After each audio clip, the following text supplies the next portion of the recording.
guys, are you excited? It's lab day.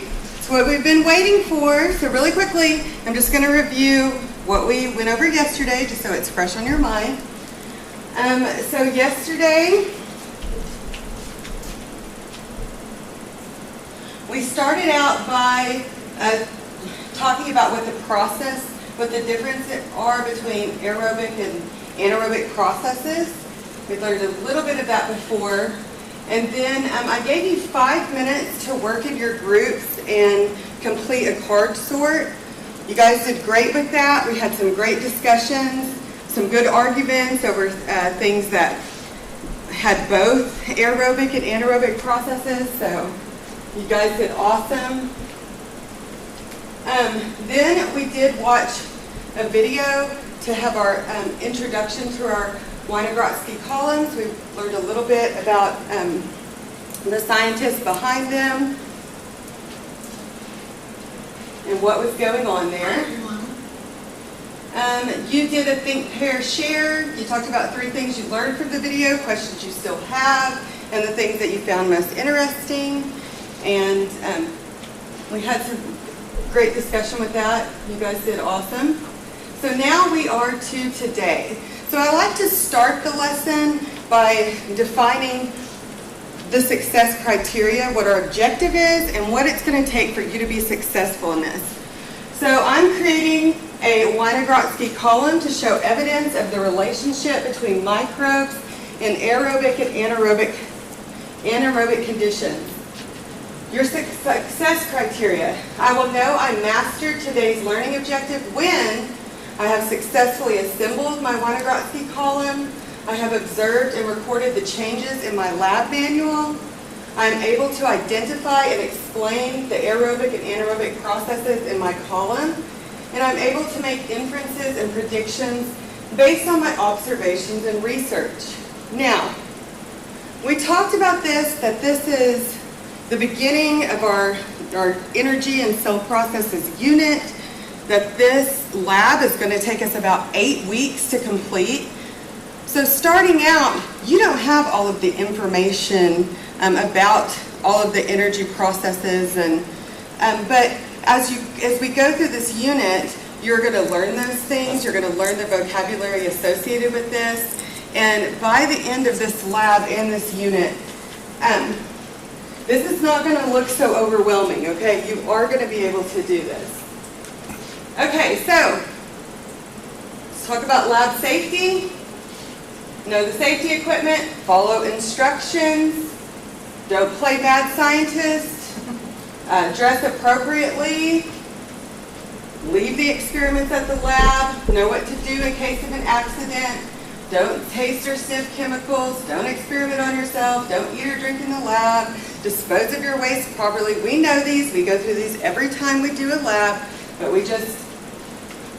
they always want to be fresh on our mind. So here are our materials that we've already gathered.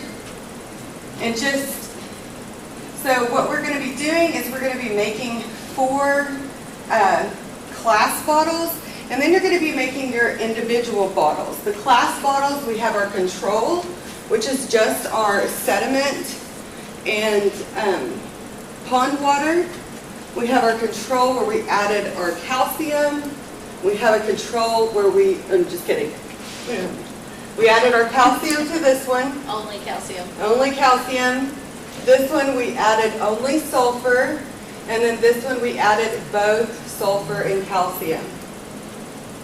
Our control is our sediment and pond water only.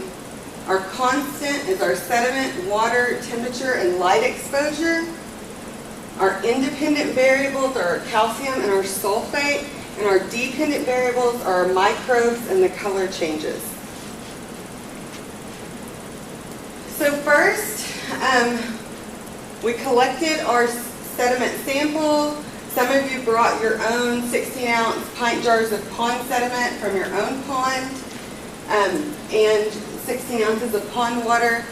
If you did not have a pond at your house or close to you, we went and collected that together. This is the pond that we collected our samples from. You can see here us scooping the sediment into the buckets and us getting the water from the pond. So here's our ingredients. So we brought shredded newspaper because that is carbon in the form of cellulose. We got calcium carbonate, which we could have just used chalk, but I had some calcium carbonate, so we did that. That's going to provide our carbon dioxide. And then calcium sulfate, which is our gypsum. We could have used eggs in this if we wanted to, or drywall. But this is going to provide our source of sulfur. Okay, so now we're going to do a little math, because you guys know that I love math, right? For every 16-ounce bottle, we are going to have half a cup of shredded newspaper. There will be a 1/16 of a teaspoon of calcium carbonate for every 16-ounce bottle. And then a 1/16 of a teaspoon of our gypsum for every 16-ounce bottle. But we're not really going to do this individually, right? We're going to mix all the mud together. So what we need to know is we need to know how much of each of these ingredients are we going to need to make enough for our classroom. So I'm going to give you guys a minute to work on that. Create your ratio, so how many people are in our class? 16 people, very good. So that's going to mean that we're going to have how much shredded paper, newspaper? 8 cups. Very good. 8 cups, excellent. How about how much calcium carbonate? A teaspoon. A teaspoon. And our calcium sulfate? 1 teaspoon. Good job. You guys did good. A fourth of our bottle is going to have all our sulfur sediment mixture. These are your individual bottles, not our class bottles. Half of the bottle should have just the sediment only, without the sulfur or sulfate and carbon mixture. And then the top is just going to be the pond water. We want that to be a little less than a fourth. So we want to fill your pond water to about right here, because we need to leave a little bit of air above it, okay?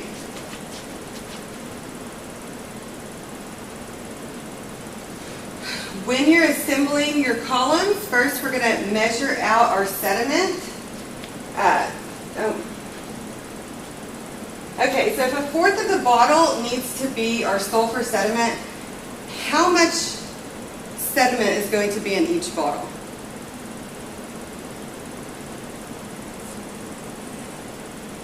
So this is a 16-ounce bottle. 4 ounces.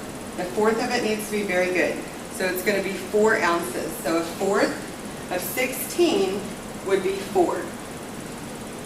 Okay, half of the bottle is going to be sediment only. So how much of the bottle, how much sediment are we going to put in the bottle that's not part of the mixture?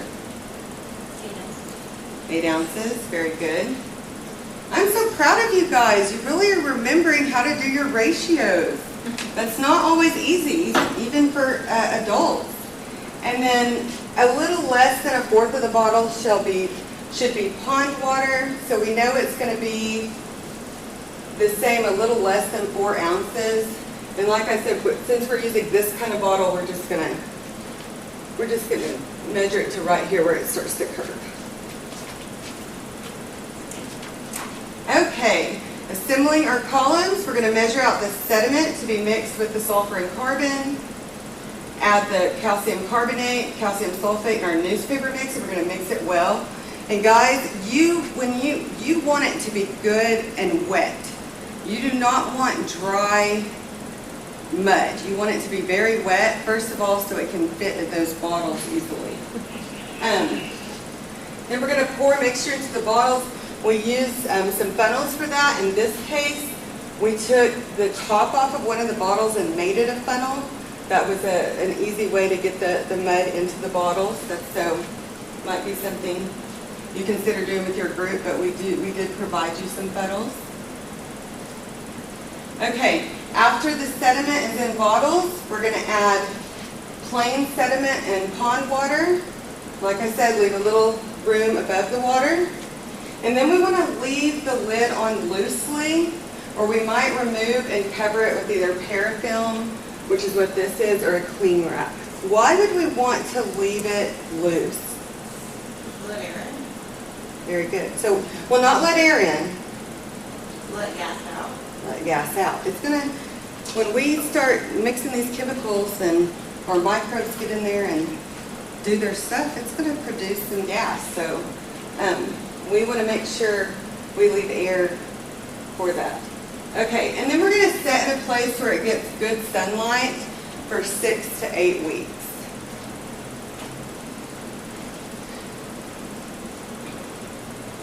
So when you're making your observations, I'm going to go over this and then I'll let you finish making it. I just want you to keep this in mind. When you're making your observations, we're going to say, has the color of sediment changed? Has the color of the water changed? What differences between the columns do you observe? Does the sediment appear to have settled, shifted? Do you see any layers forming in the sediment, in the water? How does the thickness of the layers change from week to week? And are there any differences between the side facing the light and the side away from the light? Okay, so you're going to have this chart. We're going to be observing our Winogradsky column for at least 8 weeks. We'll spend a few minutes each week recording our visual observations of the columns. And we're going to do that at the same time every week just for consistency. So we're going to make and record our observations every Friday. And then we will also be taking photos of our columns at this time. If you move your column to take a photo of it, you need to make sure you put it back exactly how it was. So we don't want this side facing the light this week and the next week it turning away from the light. So we want to be able to keep those things the same. We'll also be sketching our columns in color. We brought some colored pencils for you. We're going to sketch them today. So you'll sketch our class columns and then you'll sketch your individual column. And then we'll do that again a month from today and then 2 months from today. Okay, so we are ready to make our columns. Okay, so what we did when we knew this was going to be super, super messy and even very, very smelly. So what we actually did was last night we kind of pre-prepared these bottles. Obviously, you'd probably do a little bit differently with the students. You'd have them probably mixing it and putting it in there, but I will warn you, this is be prepared because it is very messy and very smelly. But we actually went ahead and mixed the pre-mix, and we filled each bottle of 4th, and then the rest, next half of the bottle with the sediment mixture that was not had anything added to it. But what you guys are going to do is we have pond water, and all you're going to do is you're going to fill the rest of the bottle up to about right in that corner with pond water. But if you don't want to do that, I'll be happy to pour it for you, but each one of you will be taking one of these home. And then I also went ahead and taped a piece of parafilm, which is really cool stuff, by the way. And then when we left the cap on them, even though you're supposed to leave them loosely, but obviously for cleaning's sake and trying to keep things contained, I went ahead and left the lid on there. But whenever you get home, you'll be able to put it in a window somewhere, and then you'll be able to put the parafilm on top of that. So if you guys are ready, we can go ahead and have you guys come up and do that.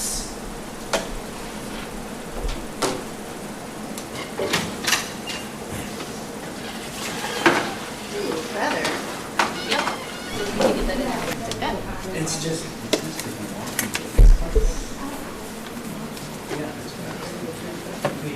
Okay, I'll let you pick whichever. Should all be relatively the same. It might be a little You're tight. strong. Well, the gases probably kind of pressurize it a little bit. Anaerobic bacteria.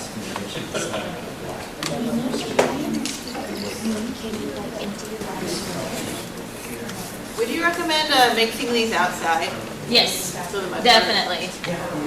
Well, I mean, we mixed them, and we did this together. Oh, I have a phone. We did it in a lab, but Yeah, but like if you you don't have a lab also at your school, I definitely do it outside. Just looking at, Now, these oh, aren't these are really. plastic, okay, Yeah, very these, nice. yes, these aren't really the controls, but, I mean, we could have, we're just labeled them, but they're already filled ready. These like We did.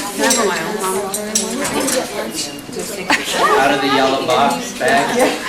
After it had pond water in To it, my house, you had all of the key terms, and I have the referral for that. And then even further into it, this gets into an explanation of exactly what is happening. go with one of them. But, you know, we wouldn't do that on the day we made